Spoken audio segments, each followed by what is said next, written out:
back in a hurry. Generally start with the known and work toward the unknown. So with this story, let me start with something that I'm sure you know. After David killed the giant Goliath, King Saul became really jealous of his popularity. So Saul began seeing him as a threat to his reign, and he started trying to kill David. And David went into hiding in the wilderness. Judean wilderness, is that right? Yes, sir. Judean wilderness. And soon, other men began to join him, most of them Israelites. And they were all the ones who were in trouble or in debt or who had suffered some kind of injustice.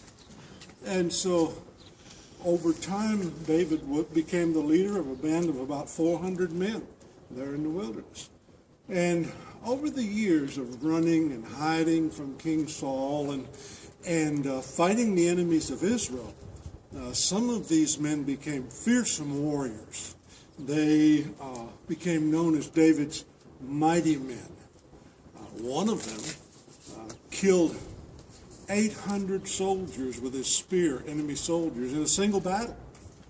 Another one, when the Philistines came to plunder the harvest, all the other people ran away. He stood by himself in the middle of the field and defended it, and won a great victory. So these men were very brave men, and they were great soldiers, and they loved David very much. They were willing to risk their lives for him at any moment.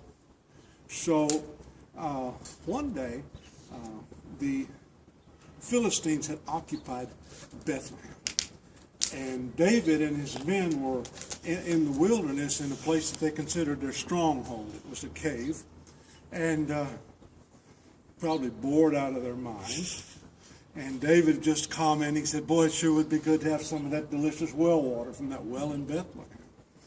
And three of his mighty men overheard him say that. And they might have been bored too, you know. But they decided to go get it for David. So without anybody knowing about it, they came to Bethlehem. They infiltrated the Philistine lines, got to the well, and they drew water out of the well. And they went back and they took it to David.